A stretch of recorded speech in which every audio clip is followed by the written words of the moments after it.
Muy buenas tardes. Welcome to the Spotlight. This is episode 18 of our weekly broadcast where we hope to connect with you and to connect with organizers of special events, organizers of non-special events, service providers, product providers, anyone that is doing anything that we would want to connect with as folks living here in Puerto Vallarta is welcome to join us for free. And today I am so excited because we're going to talk about food. My friend Carmen Porras and your friend Carmen Porras from Oculto is in the house, and she's going to talk to us about the cuisine from the state of Puebla in anticipation of a special dinner that she has coming up in the near future. So get ready to get hungry, get ready to ask questions, and let me bring on to the spotlight my dear friend Carmen Porras. ¿Cómo estás, Carmen? What's Hola. going on? Hola. How are you guys? We I'm hope doing good. everybody is fine. I hope everybody else is fine. I'm doing good. I'm thinking about what we're going to talk about today, and I'm already excited because you're going to be well. I'm excited about the food, and I'm excited about your menu. But tell me, how is the summer treating you guys? We've been busy. June had been a difficult month for us, and the year before this year. And this year in June, we were very busy. And July, we did close for a few days. I traveled to Mexico City, and our barman, Regina, who everybody knows, she had to also go for a family thing with her daughter. And so we closed for a few days. But we're busy. I mean, it's not as busy as the winter time, but we're keeping busy more than last year, so we're super happy. Tell me something. You and I had the opportunity to review the results of your survey Yes. in private, and then I made some mention of it in one of our broadcasts. Yes. Have you and your team had a chance to sit down and brainstorm anything that you would like to announce at this moment, or not yet? Well, even before the survey, we were already working with you for the Yucatan dinner that we had last week, right? So then throughout the survey and after the survey, now we're working on the Puebla thing. So we're gonna start focusing on other states too. And if something is super popular, we'll probably do it again. Yucatan was very popular. The Puebla open public dinner is selling already. Some people have already bought tickets. So yeah, I think we're gonna do that, and we're already working on jarring some of our salsas. So yeah, we'll let you know how that goes. Yes, salsas is a good thing. I will be so happy to be able to buy them. Yes. I know you have a little bit of Mexico City cold. A little bit. So I don't want to keep you here longer than necessary.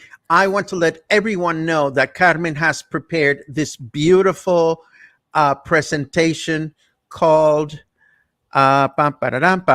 Cuisine from the State of Puebla. And this is how we're going to go about it.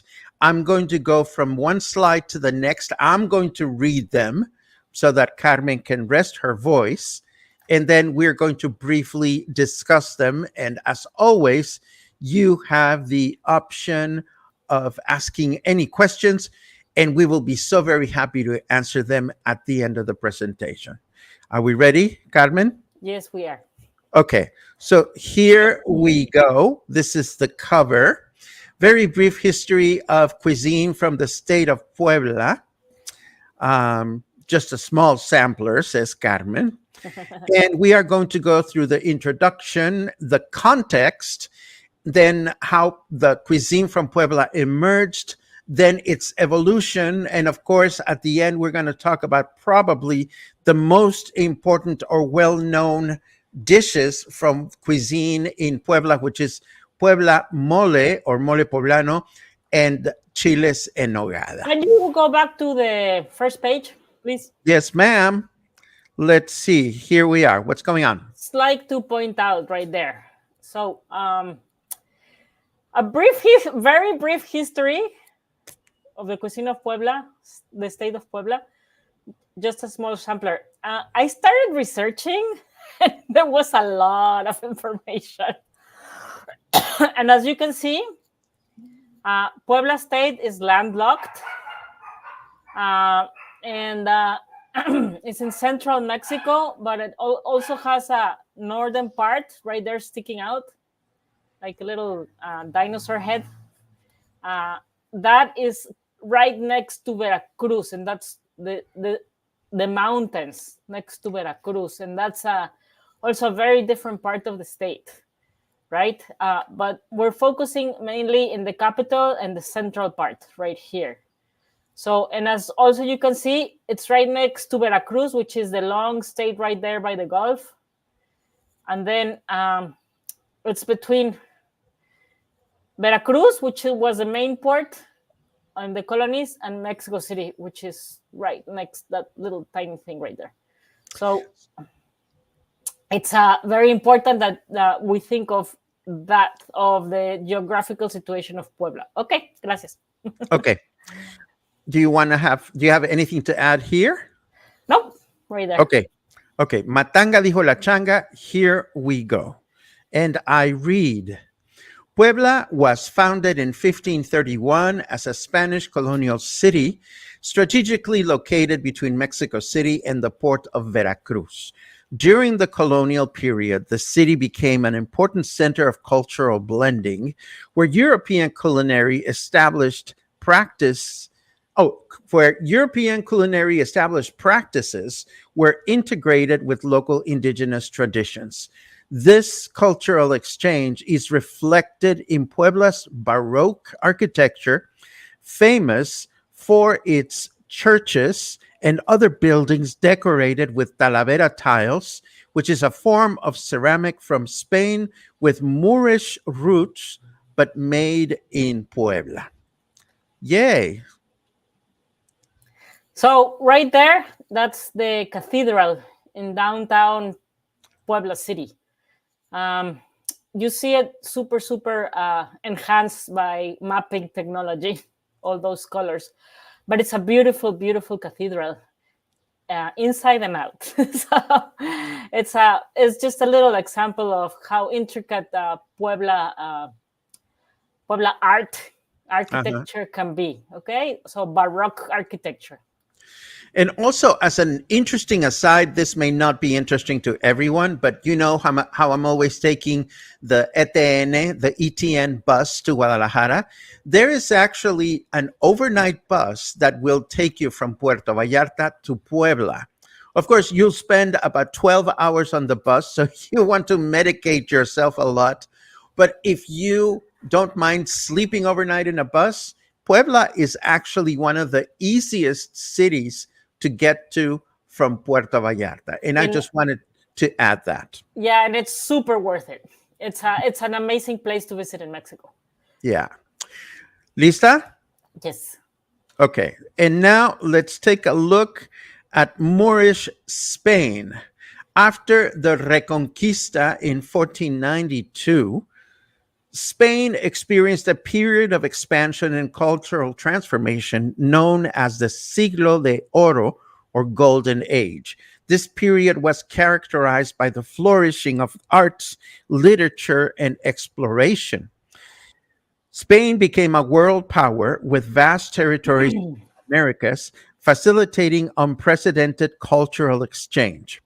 Figures such as Miguel de Cervantes, El Greco, and Velázquez emerged as leading exponents of Spanish culture during this era. Okay, so the Reconquista was concluded in 1492. Reconquista meaning the Spaniards taking back their lands in the Spanish area. It's a peninsula, Spanish peninsula. back from the Moors. The Moors were there for 700 years. So in time, in all of during that time, the different people living in Spain, took a lot from the Moorish culture too. Okay, so they Okay. came. That's the context that we're talking about for Puebla, definitely. Well, I mean Okay. that if I can just comment on it, I think a lot of what must have happened in Spain is that Spain was a melting pot of all these cultures and then developed its own identity. But as these cultures started expanding to the Americas, the same thing happened, as we'll see, I am Yes, sure, during the rest of the yes, presentation. yes. So they came with a heavy Moorish influence. Okay, that's what we mean. Okay. Now, let's take a look at how Puebla cuisine emerges. Mexico's Puebla cuisine incorporates, oh shit. Hold on just a second. I was getting a call in the middle of my broadcast. How rude. Yeah, Let no, me just, let's see. Albert, don't call. I'm broadcasting. Bye. You should be watching your friend Carmen Porras. Go online now. Ha ha ha. Remember Albert? He had Of a nice course, dinner at your restaurant. I'll Anyhow, freeze.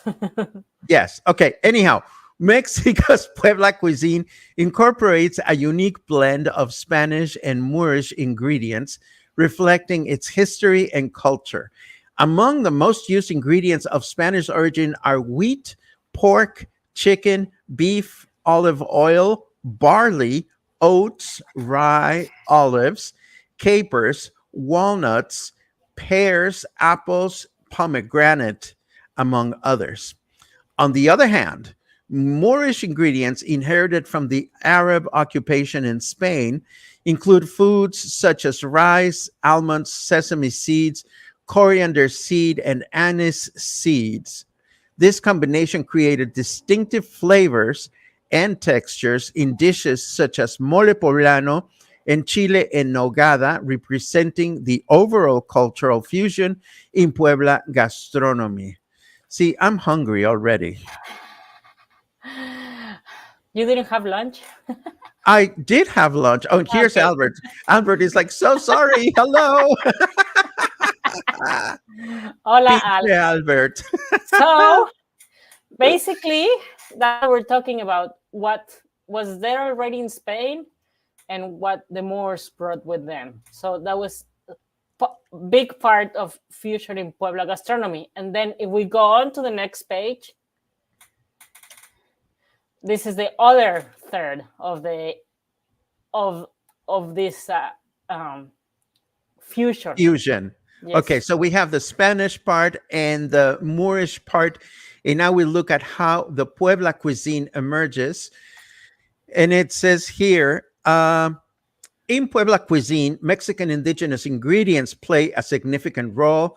Key ingredients include corn, which is used for tortillas, tamales, and other staples, chilies, such as poblanos, anchos, and pasilla, beans, which are a fundamental protein source, tomatoes and tomatillos, essential for sauces and salsas, squash and pumpkin, blossoms, seeds, flesh, and vines are all used in a variety of dishes.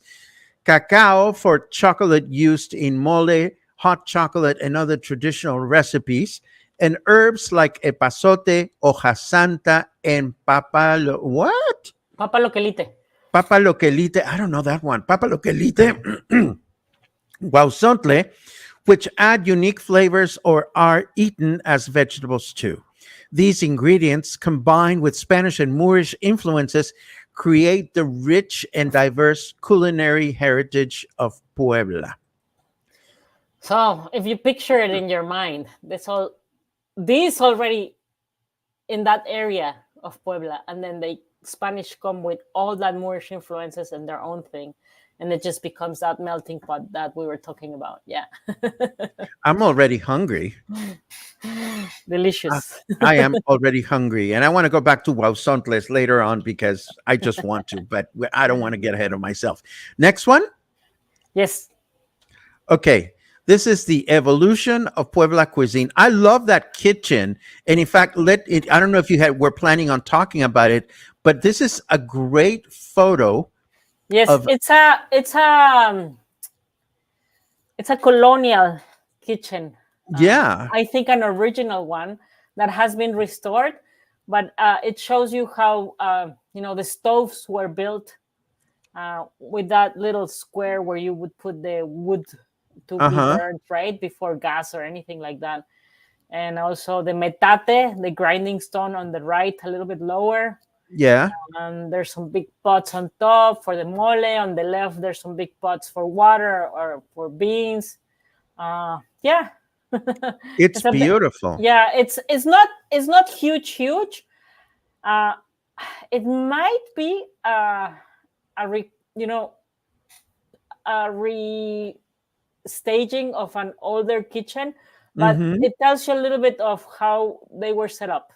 Uh-huh. And I find it interesting. On the top of the photograph, there seems to be a collapsing staircase Uh-huh. that probably goes That's to. called garabato. Are you serious? Yes, you know that saying in Spanish, un ojo al gato y otro al garabato. Yeah.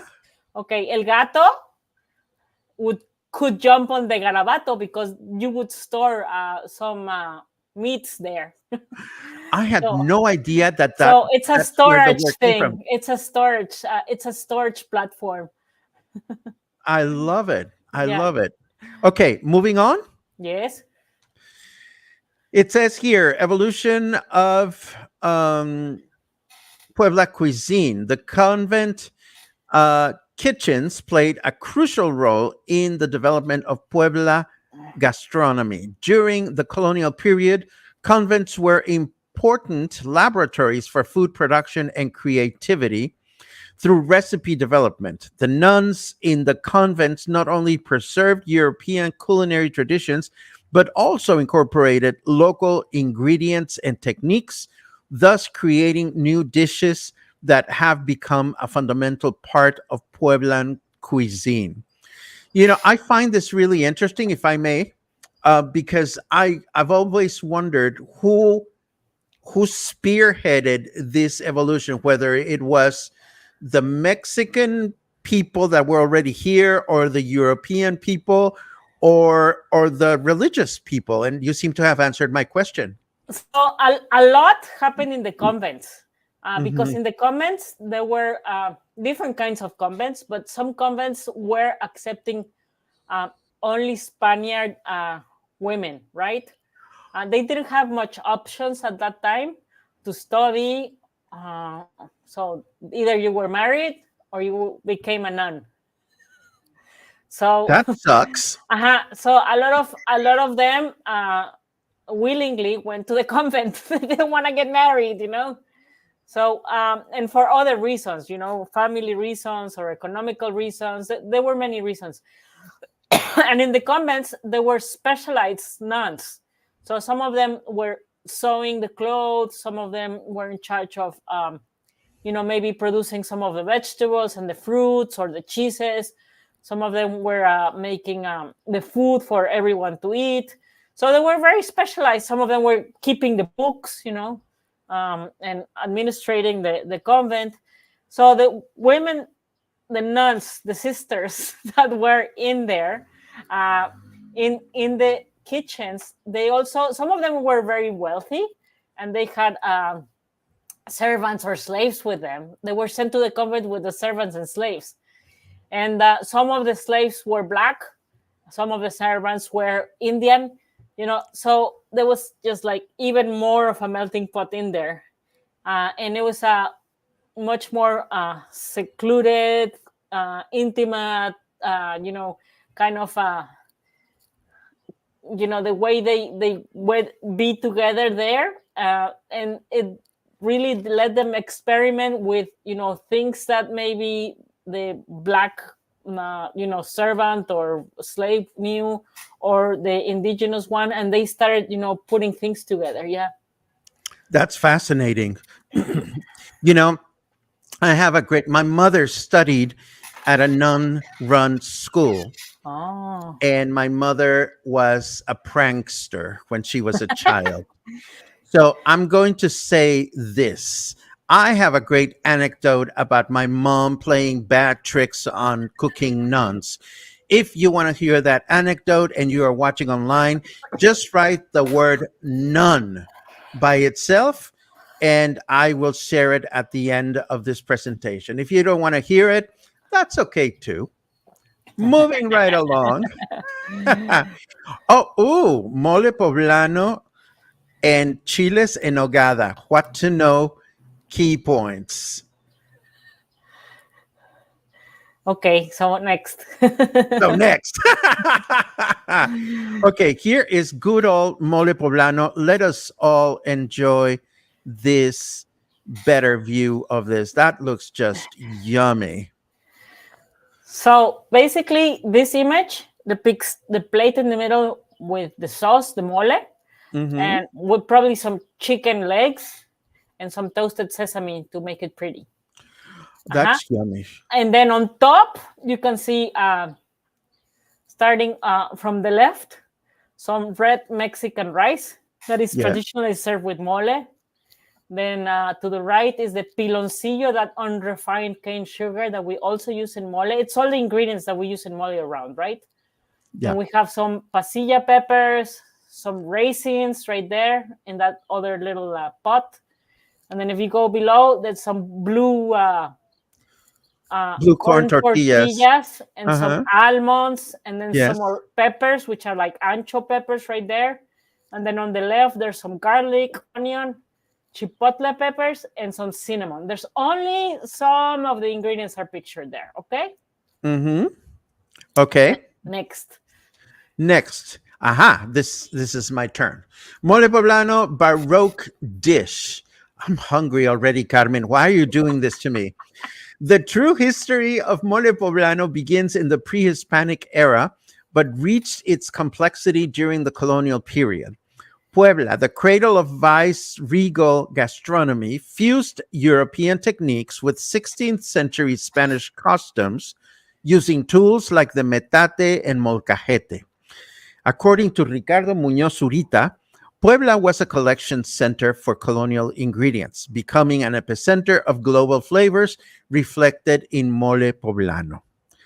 Muñoz Zurita found that the first mentions of mole are in the general history of the things of New Spain by Fray Bernardino de Sahagún. Mole, deriving from the Nahuatl muli, which means to grind, originally did not include lard, onions, or nuts, nor was it accompanied by pork or chicken. It was a paste of ashes, chilies, and herbs. During the colonial period, indigenous cooks brought the ancestral mole to Puebla's convents, and ingredients from the Manila galleon, which are the trade routes, cloves, cinnamon, cumin, and European herbs were added. Meats like pork, chicken, and sheep gradually replaced pre Hispanic meats such as turkey, iguana, and armadillo, distinguishing mole poblano from other moles in Mexico. Wow, that is a melting pot. Yes. So it's there's are many people that think mole only comes from Puebla, and mole was invented maybe by the nuns in Puebla, but it's only a legend. If we think of reality, this is more like it happened. So it existed before the Spaniards came. It changed after the Spaniards came, and they brought other techniques, other ingredients, and there's mole all over Mexico, right? But in Puebla, it became very baroque because of those influences and nuances, right? So it's the most famous mole in Mexico, yes. The most well known, yes. The most beloved, yes. But it's not the only one. They have documented hundreds of types of moles, And in Mexico, there are feasts and celebrations that have specific types of moles cooking for those dates in different parts of Mexico, villages, small cities, families, very specific. Okay, I have a question, but I'm going to save it till the end. Okay. But I'm going to put it here as a comment, as a reminder. Okay. How do you shop for mole at the supermarket? Okay, that's a great question. I know that you would probably like to make it from scratch because you No. teach classes. Oh, you don't? No. Okay, we'll get to that. I only cook like this for business. I don't cook like that at home. It's too much. It's too much. Okay. The truth is coming out. I'm going to get back to this question in a little while. But first, let us go back to the presentation. The main ingredients of mole. This is going to be fun. These ingredients are the most used in mole poblano recipes. They may vary from cook to cook and within different families. Thickening agents may be stale bread, tortillas, or animal crackers. So we start with dried peppers. It includes chile ancho, chile mulato, chile pasilla, and chile chipotle. It also includes the following fruits and veggies: onion, garlic, tomato, raisins, and ripe plantain. I had no idea. And then the seeds include cloves, allspice, cumin, cinnamon, anise seed, chocolate, peanuts, almond, pecan nuts, pumpkin seeds, and sesame seeds. And that, my dear, is the reason why I buy my mole at the supermarket. Yes. So, when we used to own our former restaurant, El Arrayan, Yeah. people would look at the menu, and one of the comments was, "Oh, you have mole, the chocolate sauce." And we would say, "No, it's not the chocolate sauce."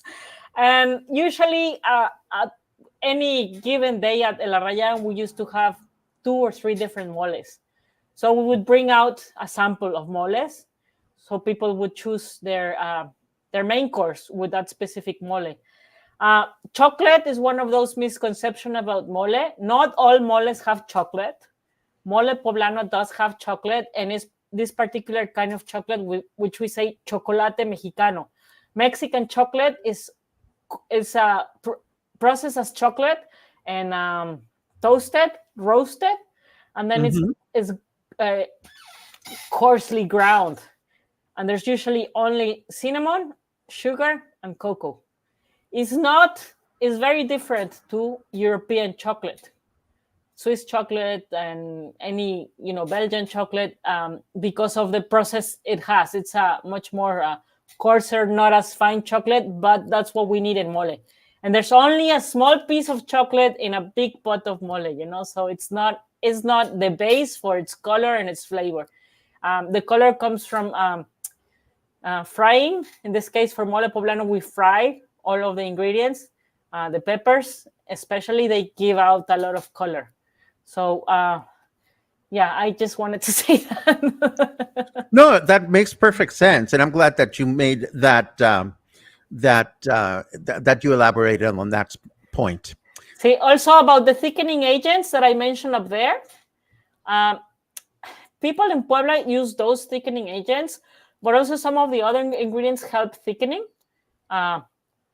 like the peanuts, the almonds, the plantain, the sesame seeds, the pumpkin seeds, the pecans. That also helps thickening. And it's sometimes not necessary to use any of the animal crackers or the stale bread, because of gluten allergies and stuff like that. We stopped using bread in our moles a long time ago, and it doesn't make a very a big difference. But in Mexican cooking, we thicken with other things instead of like in French cooking, they use flour and butter and yolks and things like that. We don't use that in Mexico. Okay. Okay. Now we have a write-up on chiles en nogada. I love it. Chiles en Nogada. Agustín de Iturbide was a key figure in Mexico's independence, leading the Ejército Trigarante and becoming the country's first emperor. Born in 1783, he initially served the Spanish crown, but much later turned against it, formulating the Plan of Iguala and securing independence in 1821. He was thus an Independence War hero. Yes, it's a very controversial figure in Mexican history. Uh, you can see him there, coming in one of the larger cities in Mexico, probably Mexico City. It's the first time that those three colors were used in Mexican flag. So green, white, and red. And yeah, very, very controversial, and he was particularly cruel when he was still on the Spanish crown side, and stayed cruel throughout, and he was known for that. And at some point he flipped, and we lost a lot of Mexico's territory, half our territory, because of him. But that's another thing. Yeah, we're not going to Let's get not into talk that about today. that. And you have a little bit more of an explanation on the flag. This is fabulous, Carmen. Bandera Trigarante translates to three guarantees flag or triumvirate flag. In historical context, the Bandera Trigarante was the official flag of the Mexican Empire during the Mexican War of Independence. This flag was designed to symbolize the pact between royalists and insurgents that culminated in the independence of Mexico. The principles that guaranteed this agreement were religion, independence, union, and were represented by the three colors arranged diagonally: white, green, and oh my God, you're dying, honey. White, green, and red. Oh, that religion. It just loves to meddle in everything, doesn't it? Well, yeah, that's one of the big reasons the Spaniards came, right? To impose religion on the Indians. Yes. So it had to be there. So Yes. those three colors.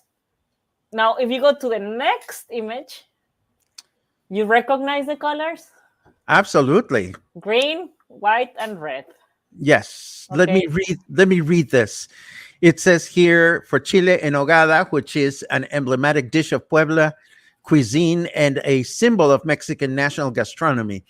It is said to already have been a renowned dish made by nuns from the convent of Santa Monica in Puebla. The archbishop offered a feast for Agustín de Iturbide on August 28th, 1821, his name day. So that was the day of St. Augustine. This dish combines flavors and colors that represent the ideals of Mexican independence. The poblano chili pepper, filled with a mixture of beef and pork with fruits such as peach, pear, and apple, covered with a white nut sauce and garnished with pomegranate and parsley. Yummy. So as you can see, we go back to the Baroque reference, right?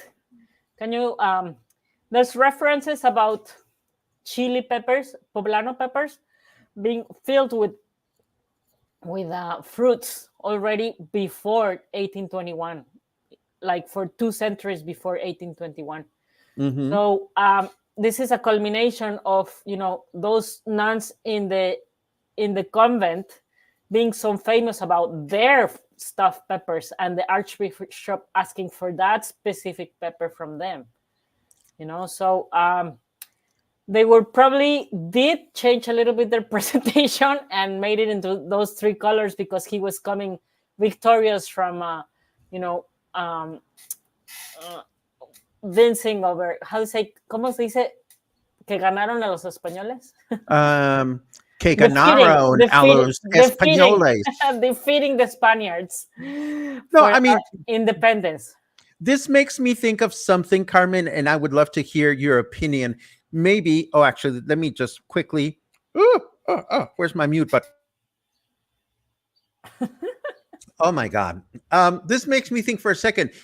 I think I'm hearing you say that the nuns had been famous for their poblano stuffed poblano peppers for some time, and it is possible that they added the three colors just as a request to make a political statement. Is that what I'm hearing you say? I think so, because he was coming from defeating the Spaniards and using that flag for the first time as a symbol of Mexico. Yes. So I think they changed the presentation a little bit and said, oh, this looks like the new flag, you know. I love it. This is fascinating. But they did not invent the pepper stuffed with fruits. You know, they Those just were made it. already there.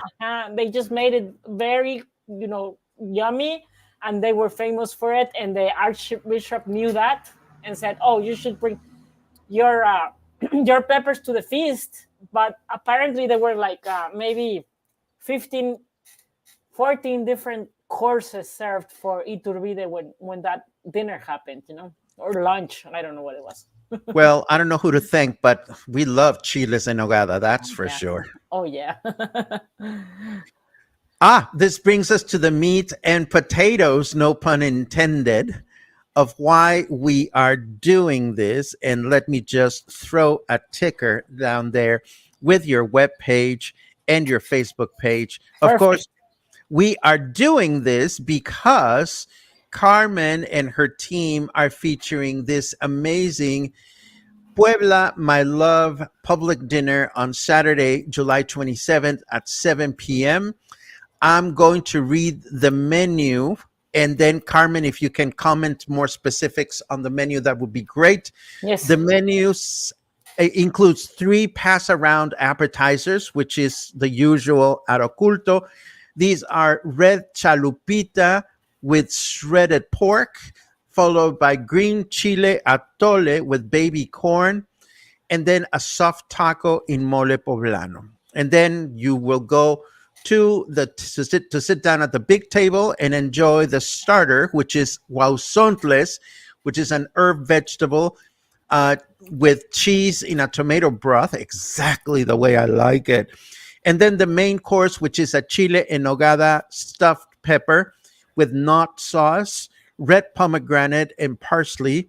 And then, oh my God, a rompope flan, Santa Clara tortita with smooth pumpkin seed paste. Oh my God, you are going crazy and I'm loving it. So while I was researching, um, I remembered a few things about the times I've been in Puebla. There's some dear friends of my family and mine that live in Puebla, and I did spend some time with them while I was growing up in my teenage years. So I would love it when they would bring me to Plaza de San Francisco and have the chalupitas. They are just to die for. So of course I could not leave chalupitas out. And then the So mole poblano needed to be there. chalupitas are those like those tiny little tortillas that are like Yes. longish? No, it's just round with a little bit of lard. Okay. Grasositas.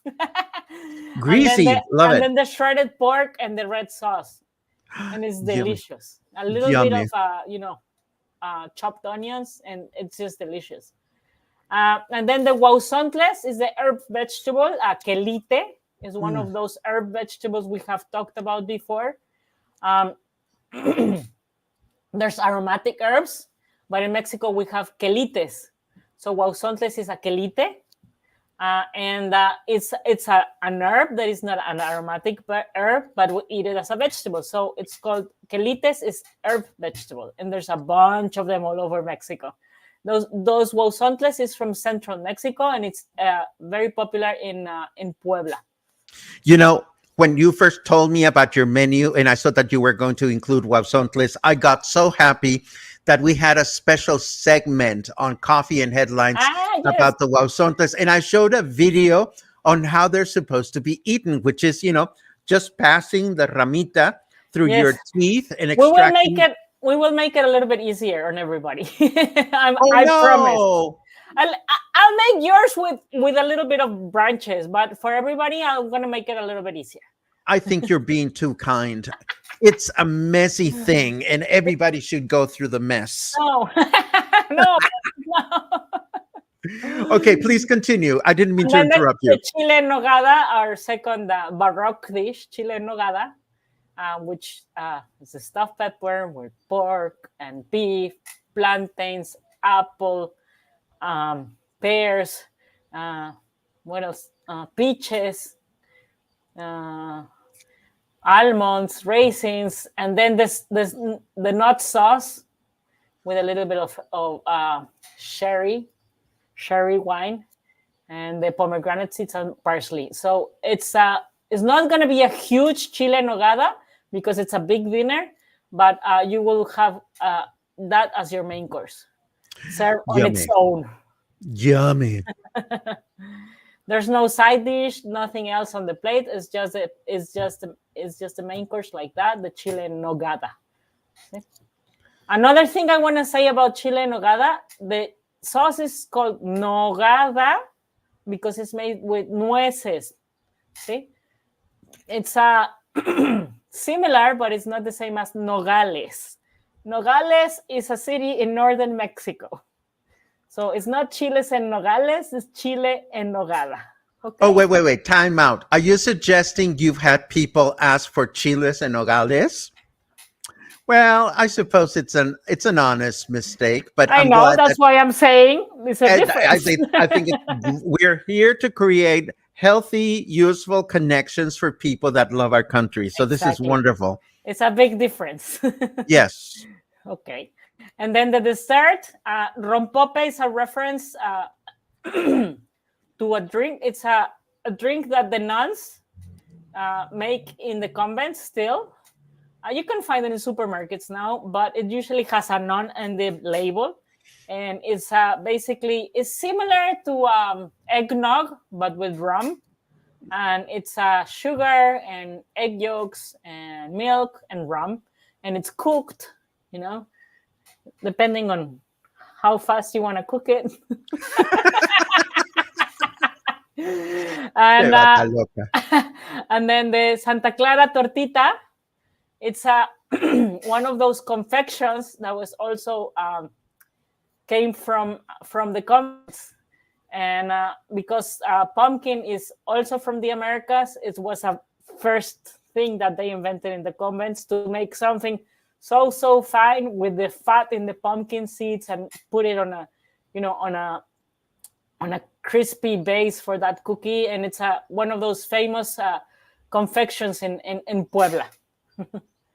Yummy. Yummy.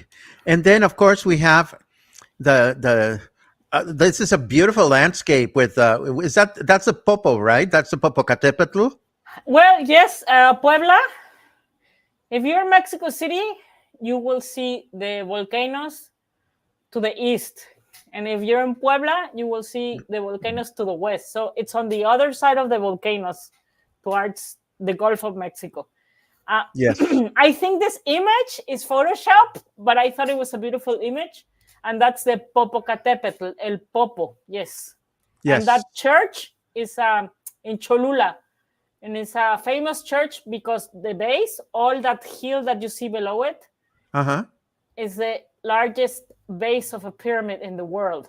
So it's built over a pyramid, and you can still visit the pyramid at the bottom. Yeah. That is such a nasty image of Catholicism coming into. Well, never mind. I don't want to get. Well, if we look at it the other way, it's a very representative image of what happened in Mexico. Yep. The pyramids, and they still wanted people to go to church, so they built the church on top of the pyramid, and so people would go still because it was the pyramid. I suppose that's a good way to look at it. It says here, tickets at Oculto Facebook event. See all information there and buy tickets online. Of course, you are looking at the scrolling website and Facebook page for Carmen, where you are going to find all this information. So yes, all the information is on Facebook. There's nothing on our site. Okay. See? So everything is on Facebook. Look us up, Oculto Vallarta. like the page, follow us, and click on events, or just scroll down and you'll come across the event. It's right there on top. Okay. Now, ladies and gentlemen, the rebel non molester known as my mother. Here's a quick story. My grandfather, Erasmo Gonzalez Ancira, was the personal doctor for Mexican President Álvaro Obregón. When Oh. Álvaro Obregón lost his arm in battle, my grandfather was sent to La Sorbonne in Paris to learn specific medical information about how to heal the president's arm. Oh. While my grandparents were in Paris, they sent my mom with some relatives to study and stay at a convent school in Laredo, Texas. Okay. Now, we had relatives in the Mexican side of Laredo, so my mother would be allowed to go and spend the weekends with our Mexican relatives, and she would have little girlfriends that would ask her to bring stuff back. So one time, somebody asked my mother, and my mom must have been like 12 or 13 at this age of her life. And one girl asked my mother, "Can you bring back a jar of chile piquin?" And So she will bring stuff back from Mexico to the US. yes, yes. Okay. So mom comes to the Mexican side, buys a jar of pickled chile piquin, which are the tiny, tiny little peppers. And mom is walking through the convent with her jar when she's interrupted or intercepted by the cooking nun who asked my mother, um, so what is that, Moy? Because Moy was her nickname. Her name is Leonor. What is that you have there? And my pranky mom, you know what she said? She said, "Oh, these are dwarf olives from Mexico."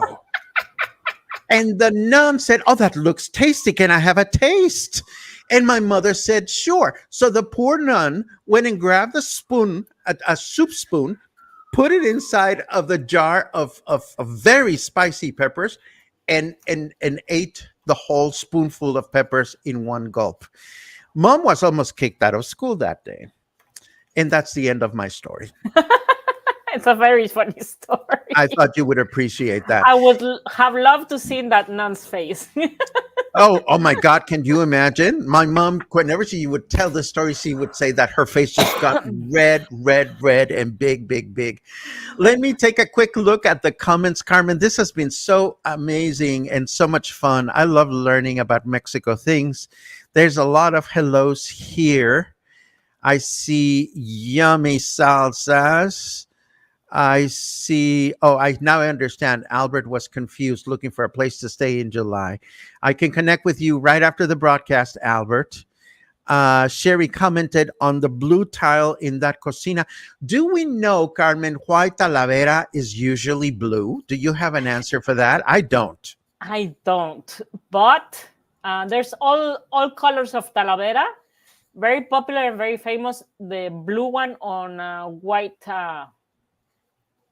background, right? Background. I see a question for you, Carmen. Two questions, actually. What is your favorite regional food? And what is your must try restaurant in Mexico City? Ooh. Ooh. That's very difficult.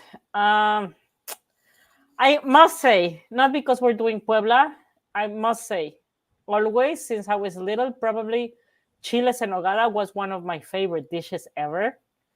And mole, and in general, moles are a favorite of mine, but mole poblano also has a special, place in my heart for family reunions and celebrations. It was always served.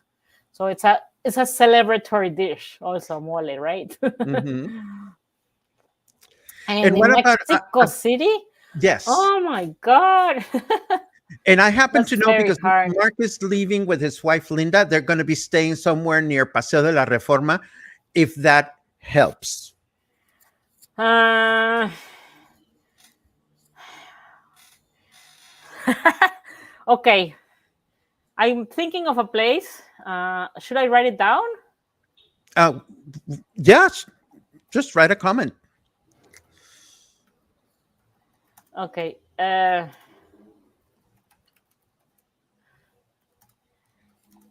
Mexican restaurant in Mexico City is El Bajío, El Bajío.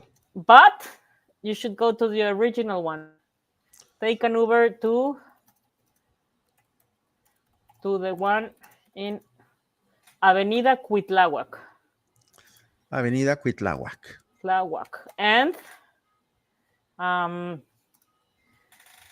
arrive 1:30 p.m. before the lunch rush.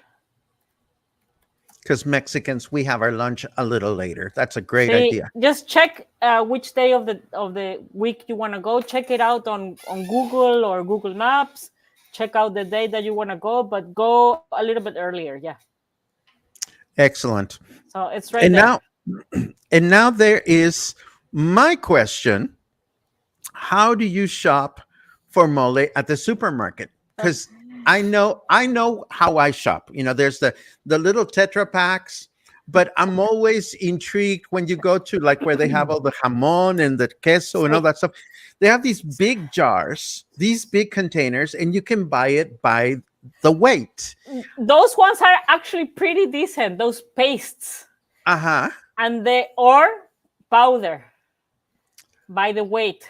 So in Uh-huh. La Comer and in Walmart and probably the Soriana, they have it by the weight, and you can buy 250 or half a liter.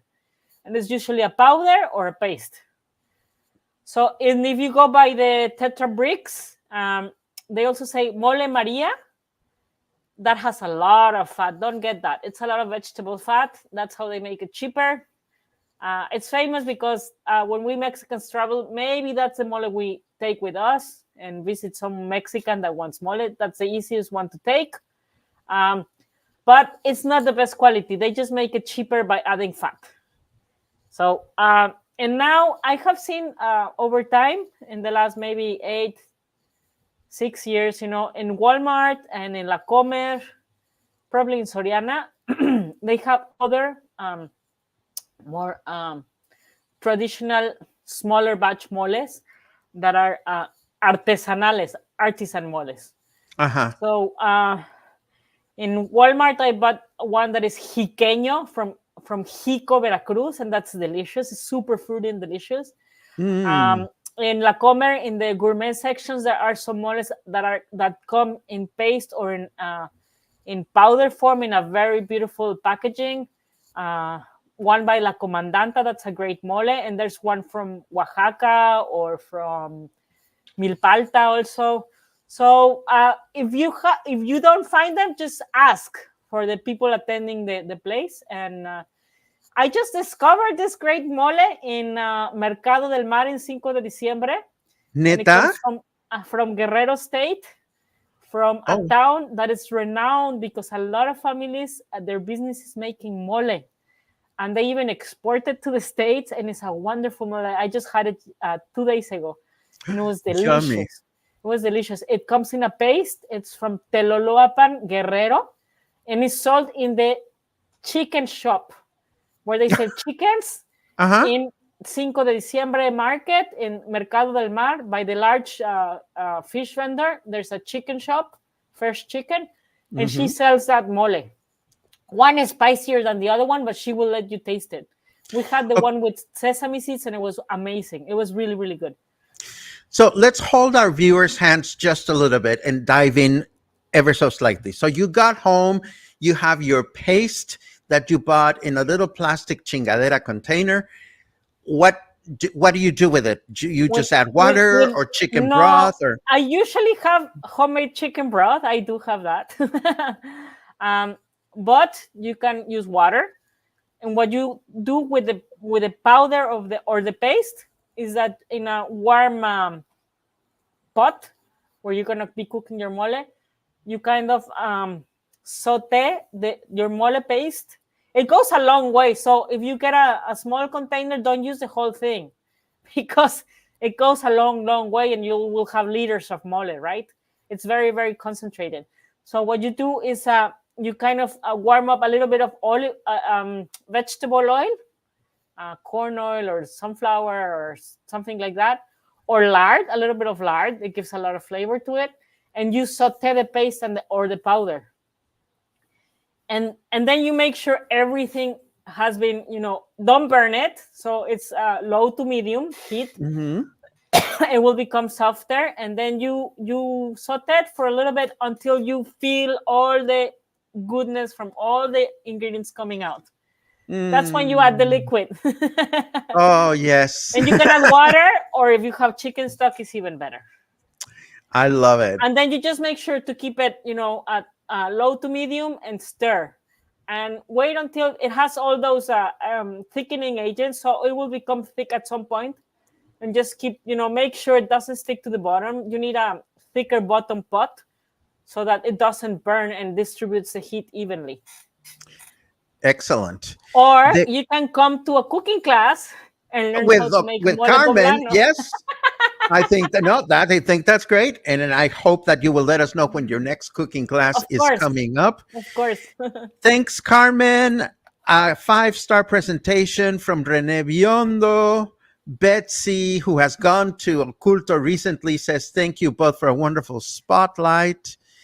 Sherry says thank you for a great interview. Albert says Gina probably knows a zillion restaurants in Ciudad de Mexico. And Carmen is making faces. I love it. I love it. I love it. She probably does, but I was born there and raised there and specialized in Mexican food. So I'm sorry, Gina. Yes, you probably know a lot, but I know more. I'm not gonna touch that one. I love it. Let's see, what else do we have? Carmen says, thank you so much, Mark. Again, as I said this morning in Coffee and Headlines, have an amazing trip and let us know all about it. And of course, a little endorsement from Albert. Yes, make mole with Carmen. I made the best dinner in the world there. I love it. Well, Carmen, I want to thank you for being such a great ambassador to Mexican food and for taking the time to come tell us all about it. I'm a huge fan of everything that you do. So it is a pleasure to have you here. And I think folks enjoy hearing all these stories. I really hope you will continue exploring Mexico's cuisine. Yes. And bringing it here to Puerto Vallarta. We need to talk about what we're doing in August and then September. I already have some stuff ready for September. I love it. September is our Independence Month. I'm going to be bringing back my Viva Mexico presentation, which was very successful last year. I'm already excited about Mexico is my passion. Mexican food. I love Mexican food and ingredients. And of course, I love doing this for you and the people that watch what you do. Thank you very much, Paco. I really love it. Are we missing anything? I don't think so. Well, if that is the case, Carmen, go rest, go take a shot of something wonderful. And I really hope that your catarro will go away. Thank you very much. I'll talk to you soon. Gracias. Bye-bye. Bye. And that was pretty much the spotlight for today, although I do have a friendly reminder of my own upcoming music appreciation presentation coming up a week from tomorrow, Notes from the Heart, a birthday celebration in which we're going to explore music that has really moved me tremendously through my life. That's going to be my birthday present to myself and hopefully to you, to be able to connect you with this music that means so much to me. And this is, again, a week from Thursday at the Joint Boutique Hotel and Co-work at 5 o'clock in the evening. And this, my friends, brings us to the end of today's spotlight. I hope you were inspired. I hope you enjoyed yourself. And I thank you for helping us spread the word on everything that we're doing here. And I hope to see you sometime soon.